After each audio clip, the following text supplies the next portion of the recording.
Hello दोस्तों, कैसे हो दोस्तों। आप सभी आशा करते हैं दोस्तों आप सभी बहुत ही अच्छे, बढ़िया और मज़े में होंगे। दोस्तों स्वागत है आपकी अपनी यूजीसी नेट चैनल में। दोस्तों आज मैं आप लोगों के समक्ष उपस्थित हुई हूँ शिव शंभू के चिट्ठे निबंध की समीक्षा को लेकर।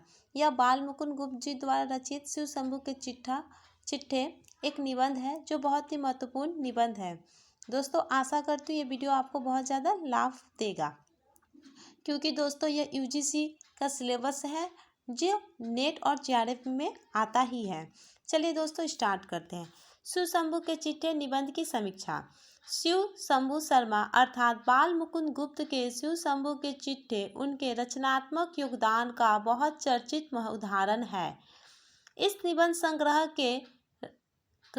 के 8 चिट्ठे लॉर्ड कर्जन के नाम लिखे गए हैं और 2 लॉर्ड मिंटो के तथा एक भारत सचिव मिस्टर माली के नाम पर लिखा गया है। 3 खतों में से 2 खत शाइस्ता खां के नाम से फुलर साहब को तथा एक सर सैयद अहमद के नाम से अलीगढ़ कॉलेज के छात्रों को लिखा है।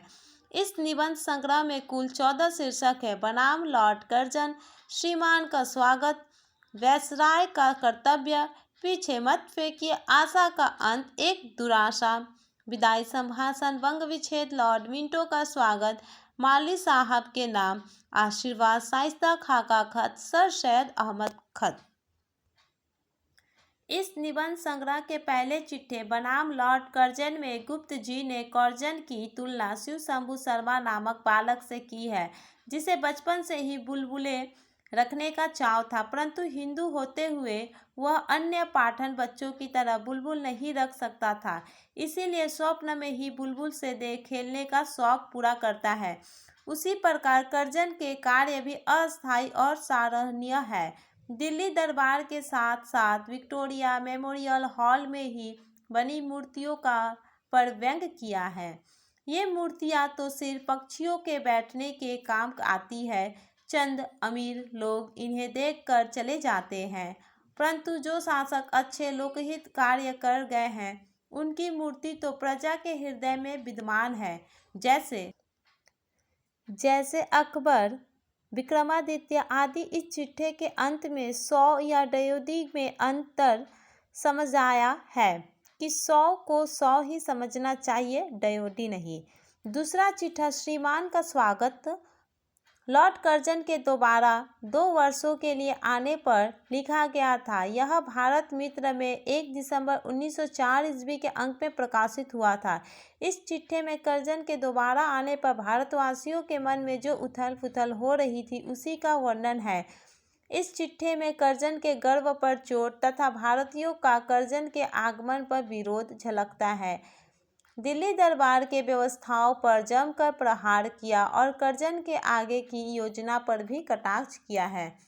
गरीब, भूखी, लाचार जनता पर दया दिखाने की बजाय अपनी झूठी शान के लिए पैसों को बर्बाद करना कर्जन की अदा थी, जो गुप्त जी जैसे संपादन को असहनीय था। लोगों को जागरूक करने के लिए उनको कलम का सहारा लेना पड़ा। शिव शंभू के चिट्ठे की तीसरी किस्त व्यवसाय वायसराय का कर्तव्य शीर्षक से प्रकाशित हुई।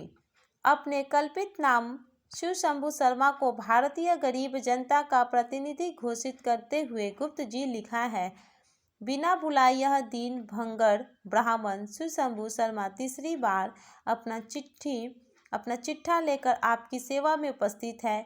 लेखक का स्पष्ट कहना है कि उसके पास जनता के प्रतिनिधि होने का प्रमाण नहीं है, परंतु वह फिर भी चिथरा पोष कंगालों का प्रतिनिधि मानता है, क्योंकि उसने इसी मिट्टी में जन्म लिया और इसी मिट्टी में उसके मरने की इच्छा है। गुप्त जी ने कर्जन को असत्य बोलने का परिणाम युधिष्ठिर के उदाहरण से समझाने की चेष्टा की है तथा उसकी कथनी और करनी में अंतर माना है। चौथे चिट्ठे पीछे मत फेंकिए में गुप्त जी ने अंग्रेजों की उस नीयत का पर्दाफाश किया है जिसके कारण वे भारतीयों को नीच और गिरा हुआ मानते हैं, उसकी प्रगति के रास्ते बंद करते हैं। भारतीयों को हमेशा नीच, गंवारहीन और असभ्य बनाए रखना चाहते हैं ताकि वे उन पर शासन करते रहें। इस निबंध में कर्जन की तुलना गुप्त जी ने रावण से की है। भारत की प्राचीन सांस्कृतिक एवं ऐतिहासिक उपलब्धियों का बखान करते हुए गुप्त जी ने अंग्रेजों को ललकारा है। अंग्रेज भारतीयों का अस्तित्व समाप्त करना चाहते हैं, परंतु ऐसा संभव नहीं है, क्योंकि भारतीयों की जड़ें इतनी मजबूत है कि कोई भी विदेशी शासक उन्हें हिला नहीं पाया है।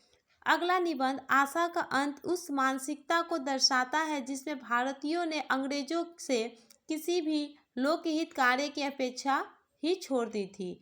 भारतीय प्रजा अंग्रेजी राज के सुख स्वप्न देखा करती थी, परंतु उनके यह स्वप्न शिव शंभू शर्मा के बुलबुल वाले सपनों की भांति भंग हो जाते हैं।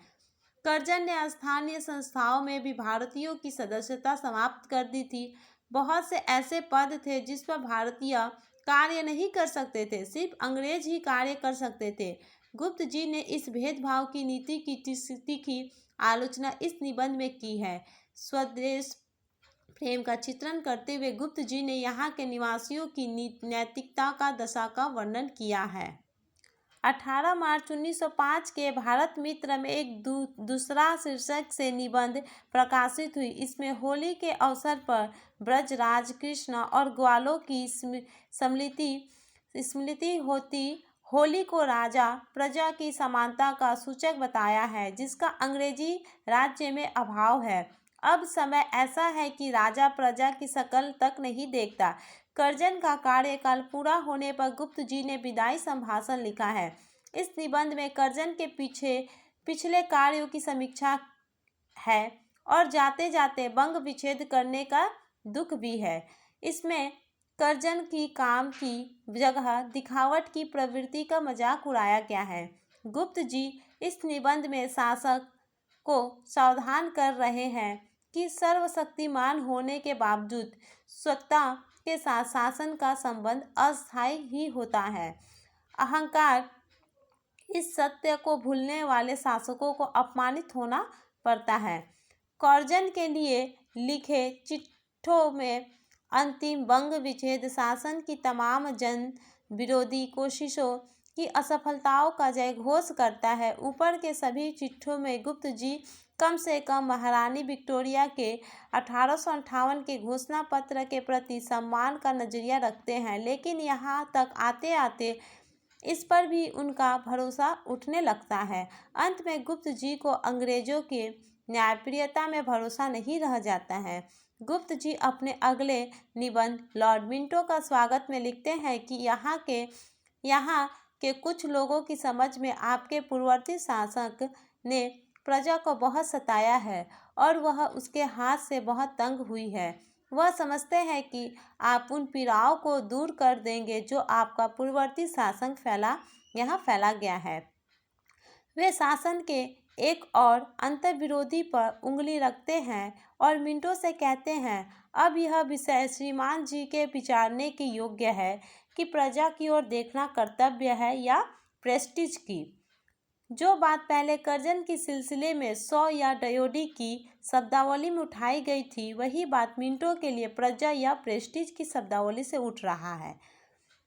माली साहब के नाम चिट्ठे में शीर्षक से भारत के मामले में वे इंग्लैंड के दोनों शासक दलों की एकता की पहचान करते हैं। सबसे पहले वे माली साहब की प्रशंसा के बहाने अच्छे शासक के गुण बताते हैं।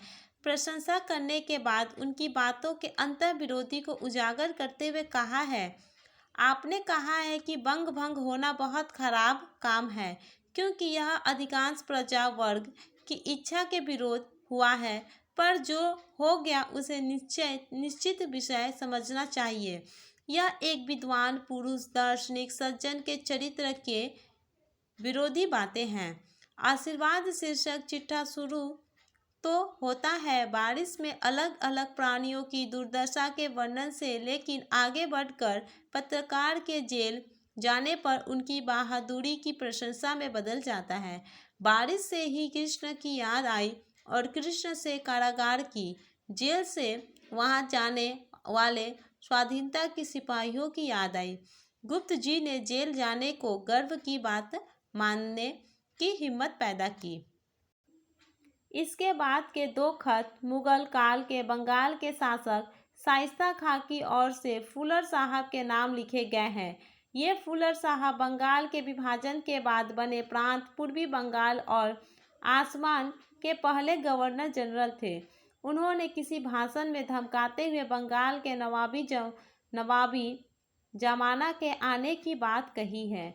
उसी के काल्पनिक उत्तर में नवाबी जमाने के शासक शाइस्ता खां ने अपने शासन का बचाव किया है और उसे अंग्रेजी शासन से बेहतर बताया है। इसमें शाइस्ता खां ने फुलर का मजाक उड़ाते हुए कहा है, तुम बंगाल के हिंदुओं को धमकाते हो कि उनके लिए फिर शाइस्ता खां का जमाना ला दिया जाए। अंग्रेजों द्वारा हिंदू मुसलमान को लड़ाकर अपना शासन टिकाए रखने की नीति की कलई खोलते हुए शाइस्ता खां ने लिखा है, तुम तो हिंदू मुसलमान को लड़ाकर हुकूमत करने को बहादुरी समझते हो और इस वक्त मुसलमान के साथ बड़ी मोहब्बत जाहिर कर रहे हो।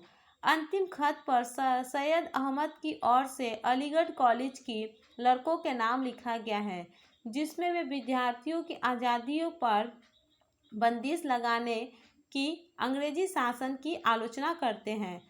सारांशतः इस निबंध संग्रह में विदेशी शासन, अंग्रेजी अधिकारियों द्वारा किया गया भारत विरोधी कार्य, अंग्रेजों की भेद नीति, भारतीयों की गुलामी और लाचारी पर व्यंग मिलता है। धन्यवाद दोस्तों।